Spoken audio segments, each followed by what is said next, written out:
अस्सलामुअलैकुम, आप देख रहे हैं प्रोग्राम एक पेज और मैं हूं फरवा वहीद। नाजरीन, मुज़ाकरात का चैप्टर क्लोज और सड़कों की सियासत के लिए अपोजिशन की सारी सियासी जमातें तैयार हो चुकी हैं। पाकिस्तान तहरीक इंसाफ अपोजिशन का अलायंस बनाने के लिए मुतहरिक है। गुज़श्ता रोज़ PTI रहनुमा असद कैसर की रिहाइशगाह पर महमूद खान अचकजई, उमर अयूब, जुनेद अकबर, साहबजादा हामिद रजा, अल्लामा नासिर अब्बास, मुस्तफ़ा नवाज खोकर और दीगर रहनुमाओं ने इशाइये पर शिरकत की, जिसके बाद मीडिया से गुफ्तगू करते हुए सभी सियासी रहनुमाओं ने 8 फरवरी के आम इंतखाबात को धांधली ज़दा करार देते हुए हुकूमत से मुतालबा किया कि मुस्ताफ़ी होकर असर-ए-नौ इंतखाबात का ऐलान किया जाए। अब अपोजिशन जमातें मुल्क में नए आम इंतखाबात का मुतालबा कर रही हैं, मगर सवाल ये है कि क्या इस मुतालबे के साथ सारी सियासी जमातें सड़कों पर आएंगी या नहीं। और उससे भी अहम पॉइंट ये है कि अपोजिशन के मुतालबे पर हुकूमत पार्लियामेंट में बैठकर मामला तय करेगी या फिर अपोजिशन के एहतजाज को ताकत के बल पर कुचलने की कोशिश की जाएगी।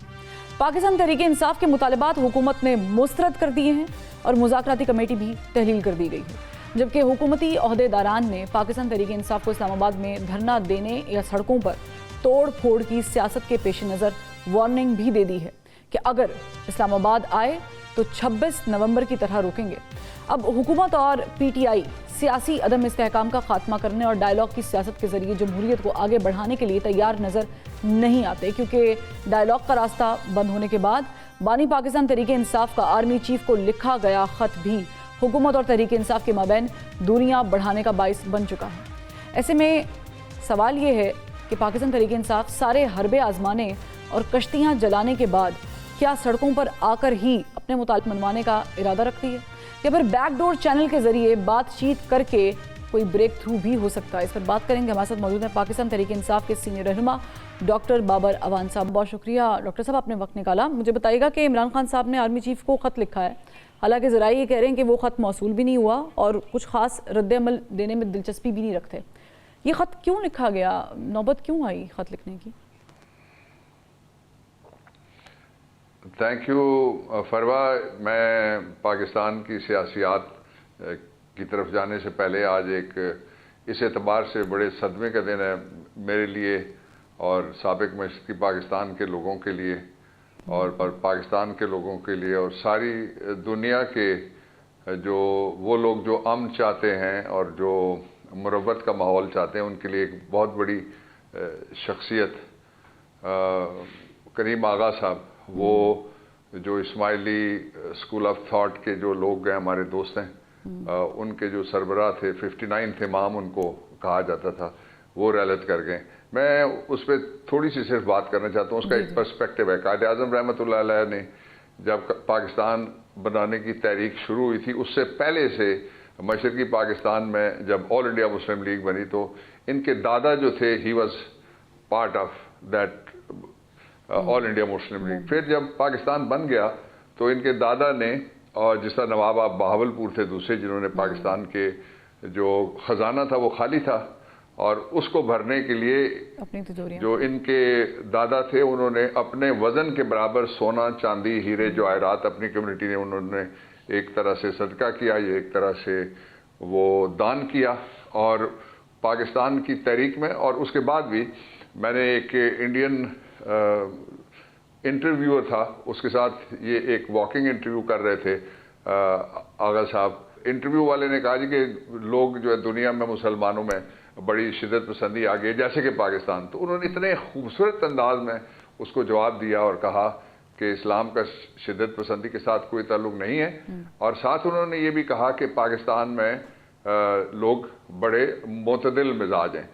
तो ये एक नुकसान है, इस तरह के लोग पहले ही कम थे और आज वो भी चले गए। दूसरा ये आज 5 फरवरी का दिन है और 5 फरवरी के दिन हम यौम यकजहती कश्मीर मनाते हैं। उसमें मैं अपने 2 शेर अर्ज करता हूँ और फिर मैं ये भी बताने लगा हूँ कि यौम यकजहती कश्मीर का स्लोगन और पहला जो प्रोग्राम था वो किस आदमी ने किया था, वो मैं बताता हूँ। मेरे बड़े ताल्लुक वाले थे, मैं उनको घर वाले भी और मैं भी आगा जी कहते थे। मैं उनके घर गया हूँ, उनकी बेटी, उनकी नवासी, उनकी बेगम साहबा से भी मेरी मुलाकात रही है।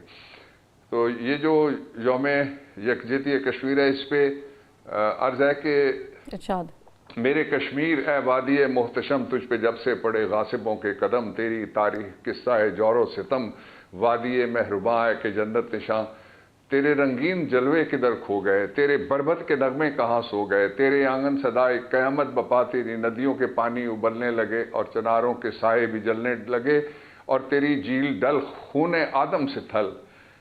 मेरी दुआ है कि जो नारेबाजी करते रहते हैं और कहते रहते हैं कि हम कश्मीर का एक एक इंच अब बिल्कुल हम अपने खून को सींच के उसको आज़ाद करवाएंगे, कभी कोई अमली कोई एक कदम उठा लें ताकि लोगों को 77 साल बाद थोड़ी सी तसल्ली हो।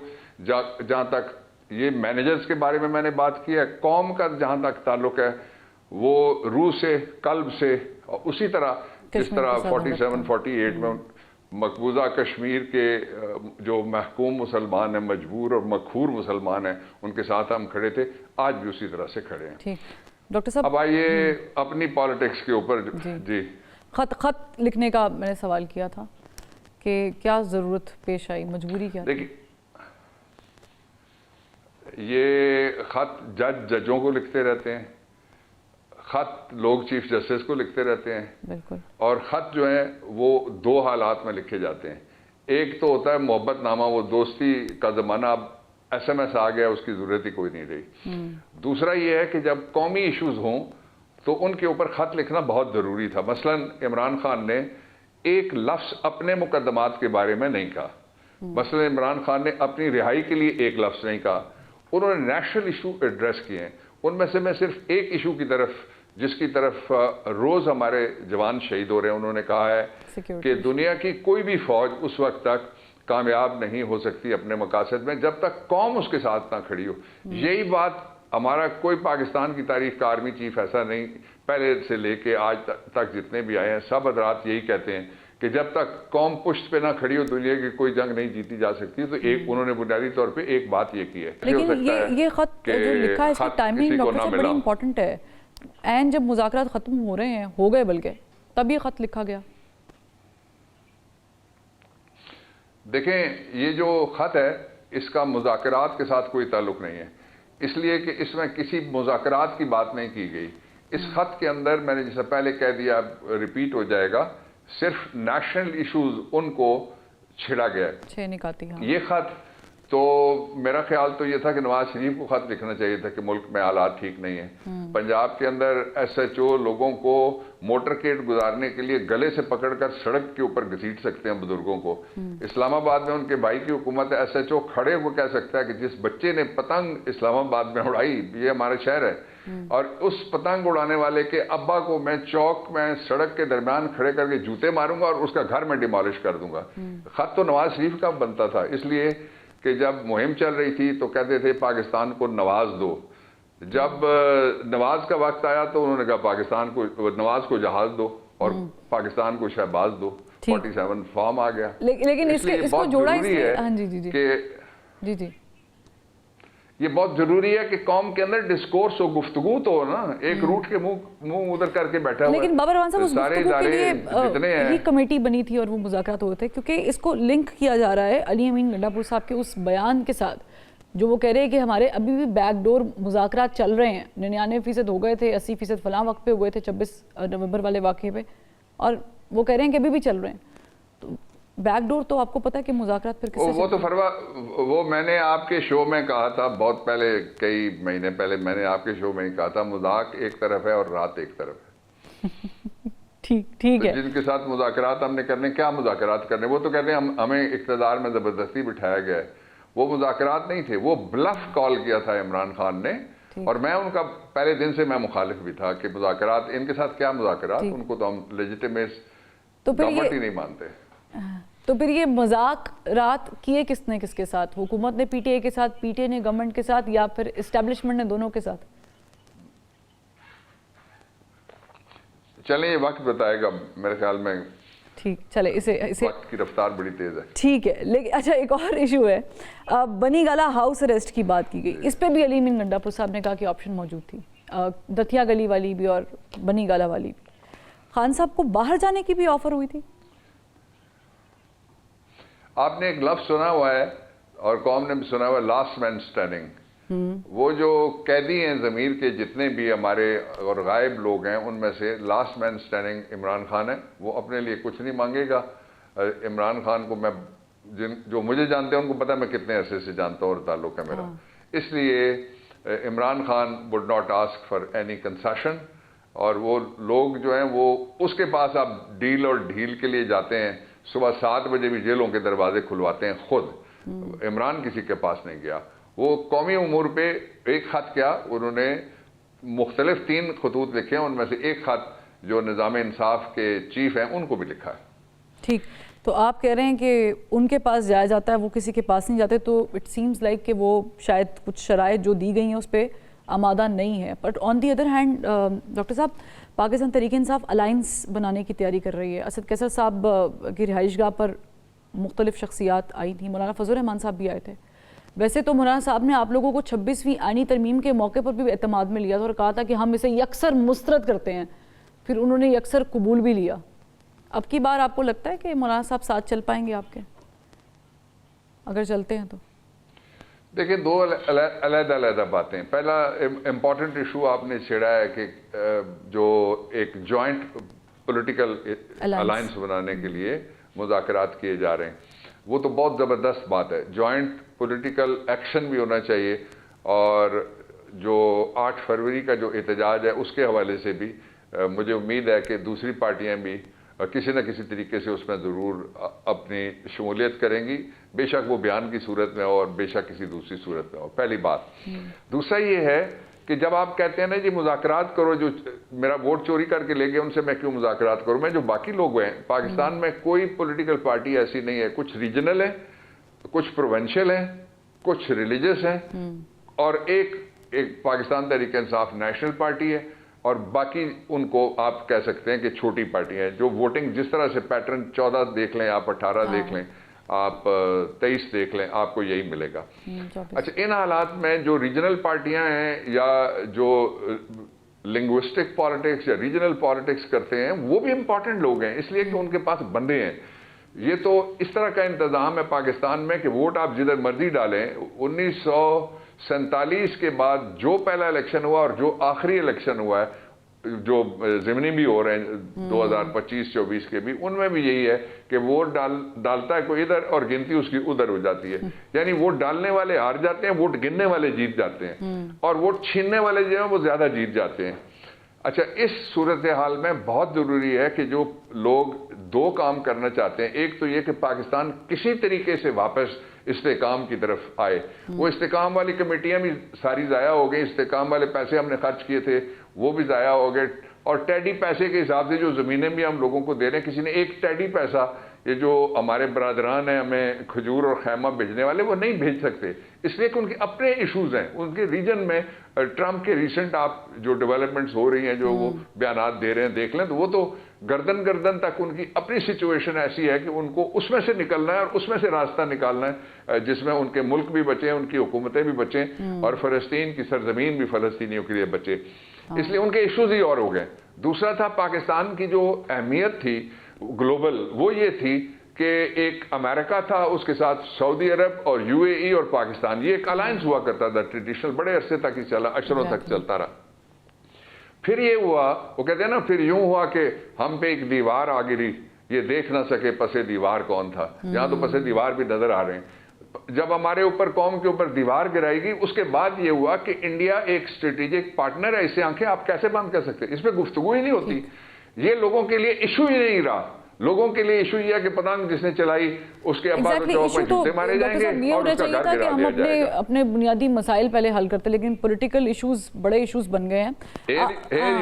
آپ مجھے صرف یہ بتائیں کہ آپ کو پولیٹیکل ایشوز کوئی نہیں ہے, بڑے بنا دیے گئے ہیں, انٹرسٹ کی وجہ سے بن گئے ہیں. اجازت دیں, ایگزیکٹلی اصل ایشو یہ ہے کہ نان پولیٹیکل فورسز پاکستان میں جتنی بھی ہیں, قوتیں جتنی بھی ہیں, وہ پالیٹکس کرنا چاہتی ہیں. ٹھیک ہے. اور سرکاری خرچے پہ کرنا چاہتی ہیں. ڈاکٹر صاحب, پاکستان پیپلز پارٹی کے ساتھ الحاق کی باتیں ہو رہی ہیں, ایسی خبریں گردش کر رہی ہیں, کوڈ بی پاسبل. وہ کارا صاحب نے کہا تھا 2.5 سال کا پلان ہمیں بھی دیا گیا تھا, ہم نے مانا نہیں تھا. ہو سکتا ہے کوئی پاسبلٹی ہے PTI اینڈ پیپلز پارٹی؟ نہیں, کوئی I don't think so کہ کسی کو کوئی پلان دیا گیا تھا. یہ ایسے ہی اپنے اپنے سر کلا باندھنے والی بات ہے. اصل بات یہ تھی کہ پلان یہ تھا کہ الیکشن نہیں ہونا. الیکشن ہو گیا تو عمران کو نہیں آنے دینا. عمران کو اگر لوگوں نے ووٹ دے دیا تو ہم نے ووٹ کو تسلیم نہیں کرنا. یہ پلان تھا بڑا سیدھا. اور اس میں آل شریف تو تھے, باقی جو تھے ان کی حیثیت تھی جمعہ جانجنال. اب آ جائیں پاکستان پیپلز پارٹی کی طرف. میں نے یہ اندر بھی بات کی ہے اپنی پارٹی میں بھی. میں نے کہا کہ یہ بتائیں کہ مظالم تو ظاہر ہے کراچی میں بھی ہوئے ہیں, گرفتاریاں تو کل پرسوں بھی ہوئی ہیں ہمارے بلوچستان میں بھی. ان کی گورنمنٹ ہے, اس کے باوجود وہاں سے وکیل اٹھائے گئے. میں جتنے وکلا بلوچستان سے گرفتار ہوئے ہیں سب کی گرفتاری کی میں مذمت کرتا ہوں, اور chief justice Balochistan high court سے میں درخواست کرتا ہوں کہ وہ آفسر آف دی کورٹ ہیں, اور there are two wheels of chariot of justice, یعنی دو پہیے ہیں جن سے انصاف چلتا ہے. اگر وکیل نہیں ہے تو جج بیٹھ کے کیا کریں گے, اور اگر جج نہیں ہے تو وکیل عدالت میں جا کے کیا کریں گے. اس لیے ان کو رہا کروانا چاہیے. دوسرا یہ میرا یہ موقف ہے کہ آپ جب سب سے گفتگو کر رہے ہیں تو سب میں پیپلز پارٹی بھی شامل ہے, اور جو پیپلز پارٹی ہے اس کے ساتھ اگر آپ نواز شریف کے ساتھ مذاکرات کر سکتے ہیں, شہباز کے ساتھ مذاکرات کر سکتے ہیں, وہ جنہوں نے پچھلے 3-3.5 سال میں پاکستان کی تاریخ کا سب سے لمبا فیشزم اور آئین کو توڑنے کا تسلسل قائم رکھا, ان سے مذاکرات کر سکتے ہیں. تو ظاہر ہے اسی ٹیم کا ایک گورنمنٹ کا ایک فیکشن آپ کہہ لیجئے, اور اس نظام کا ایک حصہ پیپلز پارٹی, اس کے ساتھ بھی ہونے چاہیے, کوئی حرج نہیں ہے. ٹھیک ہے, بہت شکریہ. اگر مذاکرات ہی کرنے مولانا جتنے نعرے تو کسی نے نہیں لگائے ہمارے لیے, اور ہماری طرف سے ان کے لیے کسی نے نعرے نہیں لگائے. ٹھیک ہے, تو ان سے ہو سکتے ہیں تو باقیوں سے کیوں نہیں. اور ویسے بھی پالیٹکس کہتے ہیں آرٹ آف پاسبلٹی ہوتا ہے. بہت شکریہ ڈاکٹر بابر روان صاحب, آپ نے وقت نکالا. ناظرین یہاں پر ایک بریک لیں گے, بریک سے جب واپس آئیں گے تو میاں جاوید لطیف صاحب ہمارے ساتھ موجود ہیں. Welcome back. اب ہمارے ساتھ موجود ہیں پاکستان مسلم لیگ نون کے سینئر رہنما میاں جاوید لطیف صاحب. میاں صاحب بہت شکریہ, آپ نے وقت نکالا. مجھے بتائیں کہ اپوزیشن جماعتیں ساری اکٹھی ہو گئی ہیں. آپ نے دیکھا ہوگا عشائیے کے بعد جو گفتگو ہوئی ہے, وہ تو کہہ رہے ہیں کہ مینڈیٹ چوری شدہ ہمیں واپس کریں. آپ بھی یہی کہہ رہے تھے کم و بیش 1 سال سے کہ مینڈیٹ چوری ہوا ہے, اور آپ لوگوں نے بھی دھکے سے گورنمنٹ لی ہے. نہیں, بالکل آپ ٹھیک کہہ رہی ہیں. میں سال پہلے سے آج تک یہی کہتا آ رہا ہوں, اور حقیقت بھی یہی ہے کہ بدقسمتی پاکستان کی, پاکستانی قوم کی, کہ ایک انتخاب ہوا مگر اس کے بعد بھی لوگوں کو یہ امید یا یہ یقین نہیں ہے کہ جن کو ہم نے ووٹ کیا وہی جماعت حکومت میں ہے. یہ 2018 میں بھی ایسا تھا, 2024 میں بھی ایسا ہی ہے. مگر بدقسمتی یہ ہے کہ جو کہہ رہے ہیں کہ وہ کوئی مناسب یا سچ نہیں بول رہے. کوئی اگر یہ کہتا ہے نا کہ میں کیونکہ ٹھیک جیتا ہوں اور دوسرا جو ہے وہ فارم 47 کی پیداوار ہے, تو میں تھوڑی سی ایک جھلک آپ کو دینا چاہتا ہوں کہ ٹھیک ہے شوخوپورہ میں جو ہمارے ساتھ ہوا وہ تو اپنی جگہ, مگر کیا خیبر پختونخوا میں شام 5 بجے پولنگ اسٹیشنوں پہ قبضہ نہیں ہو گیا تھا؟ اور کیا 5:30 بجے پریزائڈنگ آفیسر کے دفاتر میں قبضے سے خود اناؤنسمنٹ نہیں کر دی گئی تھی لوگوں کی کہ یہ لوگ جیت گئے ہیں؟ اور پھر سرکاری ملازم جو تھے انہوں نے بھی خوف زدہ ہو کے انہی کی اناؤنسمنٹ کی. کیا ان کو کوئی سہولت کاری میسر نہیں تھی؟ سہولت تھی ان کو. اگر ایسا نہ ہوتا تو کیا خیبر پختونخوا میں 2/3 اکثریت تو دور کی بات, انہیں کلین سویپ کروا دیا گیا؟ کیا وہاں کوئی انویسٹیگیٹ کرے گا؟ نہیں کرتا. لیکن یہ تو ایک طرح سے آپ میاں صاحب آپ تائید کر رہے ہیں پاکستان تحریک انصاف کے موقف کی کہ دھاندلی زدہ تھا الیکشن. نہیں, میں کسی کے موقف کی تائید یا حمایت نہیں کر رہا. میں ایک حقیقت آپ سے عرض کر رہا ہوں کہ کیا مولانا فضل الرحمان صاحب ہیں وہ خود نہیں کہہ رہے کہ خیبر پختونخوا میں بھی دھاندلی زدہ الیکشن ہے, اس کے نتائج جو ہیں وہ بنائے گئے؟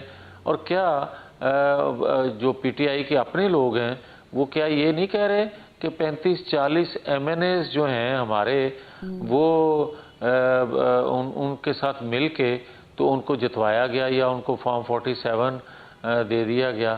ٹھیک ہے. تو میں سمجھتا ہوں کہ دیکھیں اگر آپ یہ کہتے ہیں کہ پنجاب میں یا مرکز میں جس جماعت کی حکومت ہے وہ فارم 47 کی پیداوار ہے تو پھر ساتھ یہ بھی کہنا چاہیے کہ خیبر پختونخوا کی حکومت بھی فارم 47 کی پیداوار ہے. اچھا چلے پھر یہ بھی کہنا اگر چاہیے کے پی میں بھی سندھ اور دھاندلی ہوئی ہے، بلوچستان کی حکومت بھی. ٹھیک ہے، اگر کے پی میں بھی دھاندلی ہوئی ہے، سندھ اور بلوچستان کا بھی آپ نے ذکر کر دیا اور آپ نے کہا کہ آپ لوگوں کو بھی مینڈیٹ اس طرح نہیں ملا، آپ سمجھتے نہیں تو پھر تو الیکشن کرا لینے چاہیے.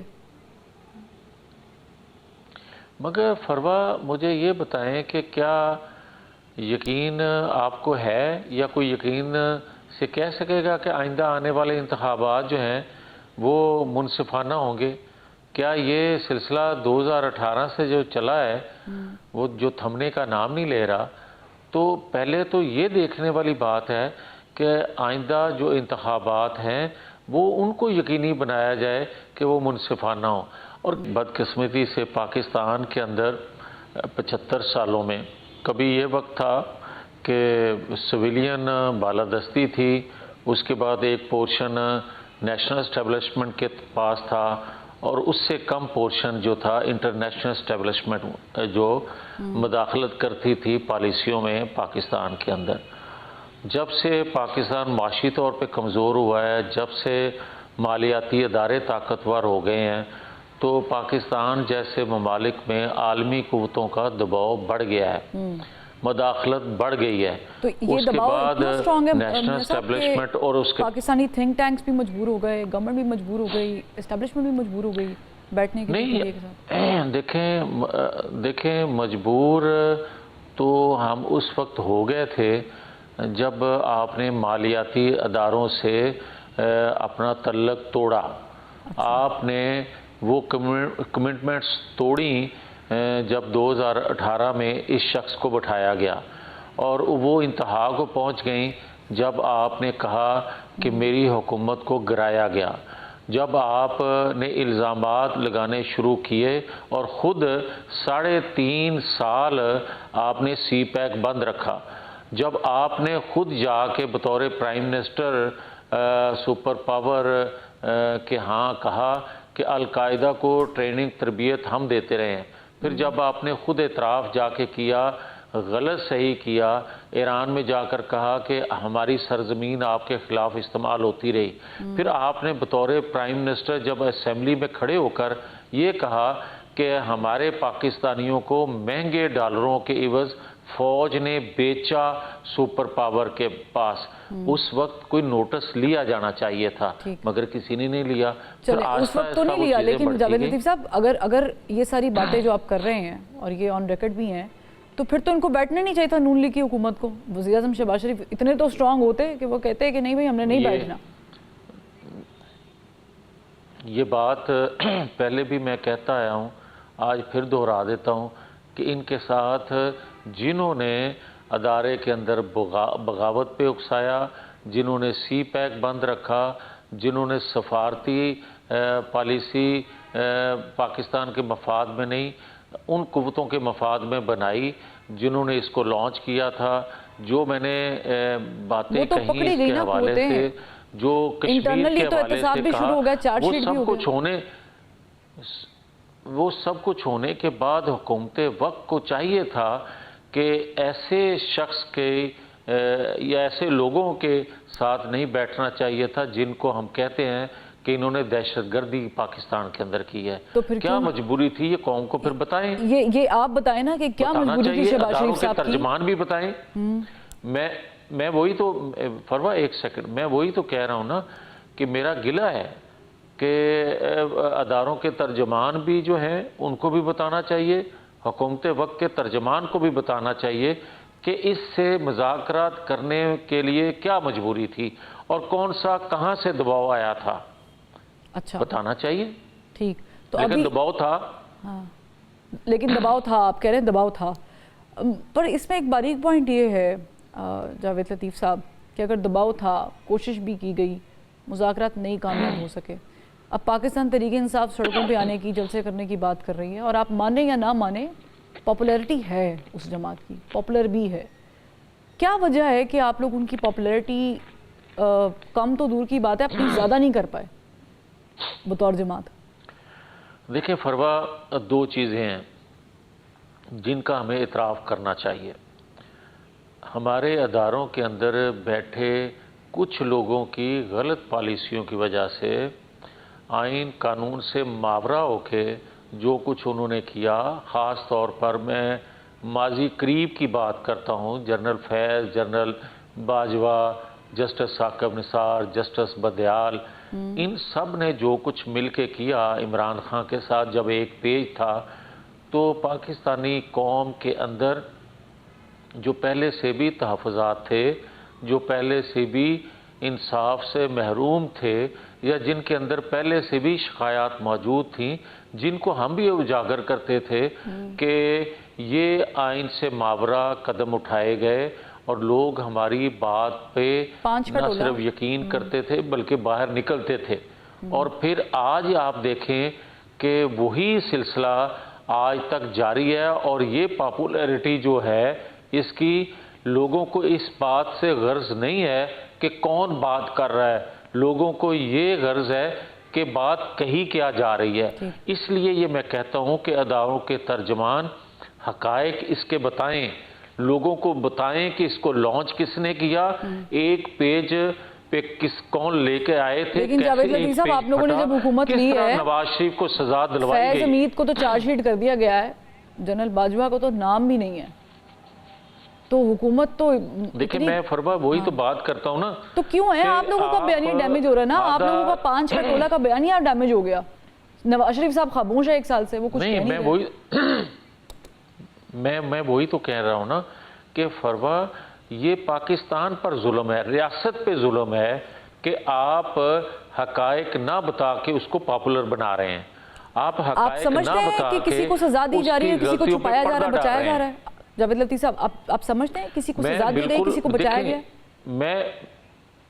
मैं बिल्कुल समझता नहीं, मैं बिल्कुल क्लियर हूँ इस मामले में कि आप फैज़ हमीद को पकड़ते हैं और आप कह रहे हैं उसका ट्रायल हो रहा है। भाई उसका ट्रायल हो रहा है, वो साजिश में शरीक है, पाकिस्तान के अंदर अदारों के अंदर बगावत पे या अदलिया के हवाले से जो उसका रोल था। जस्टिस शौकत सिद्दीकी क्या कहते थे, जस्टिस काजी फाइज ईसा के खिलाफ रेफरेंस किसने फाइल करवाया, खुद इमरान कहते हैं।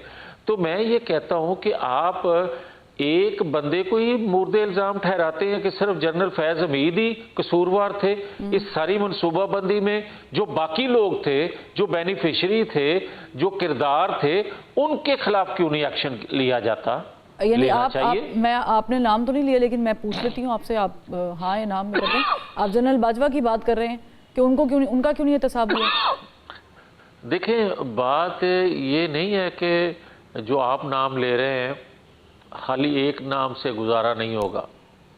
नहीं, आपने तो बाकी नाम लिए, लेकिन एक नाम पे आप भी खामोश हो गए। नहीं, मैं सारे नाम लेता हूँ। आपको जस्टिस साकिब निसार से बंदियाल तक काम नहीं रुकेगा, उसके आगे भी सिलसिला जारी है।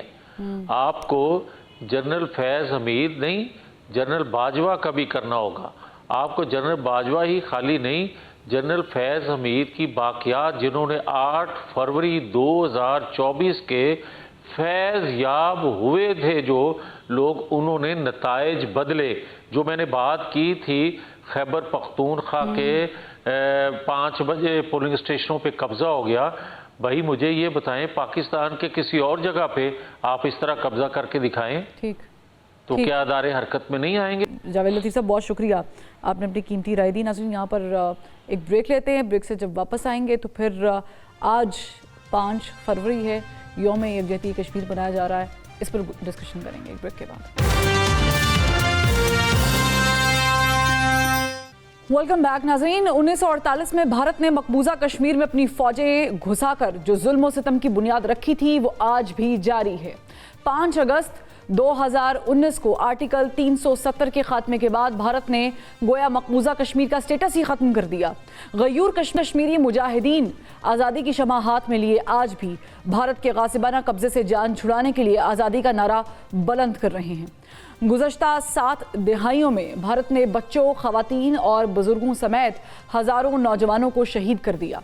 स्कूल, अस्पताल और इंसानी हुकूक की हर वो खिलाफ वर्जी की जिसे दुनिया में बड़ा जुर्म समझा जाता है।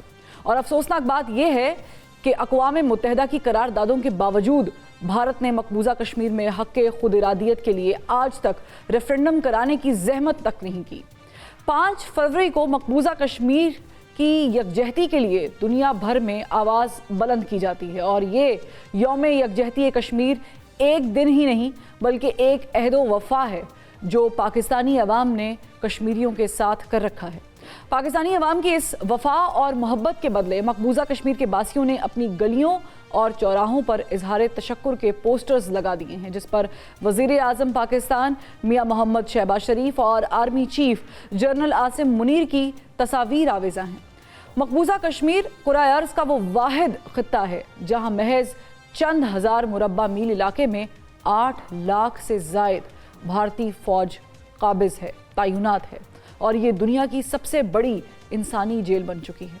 भारत के जुल्म सितम और खूरेज़ी के बावजूद कश्मीरी अवाम का जज्बा आज़ादी आज भी बुलंद है और वो अपना हक लेने के लिए दुनिया की जालिम भारतीय फ़ौज के सामने सीना सुपर खड़े हैं और पाकिस्तानी अवाम भी अपने कश्मीरी बहन भाइयों के शाना बशाना खड़े हैं। दुआ है कि अल्लाह ताला मकबूजा कश्मीर के बासियों पर होने वाले मजालिम में कमी करे और उन्हें आज़ादी नसीब करते हुए पाकिस्तान का हिस्सा बनाते।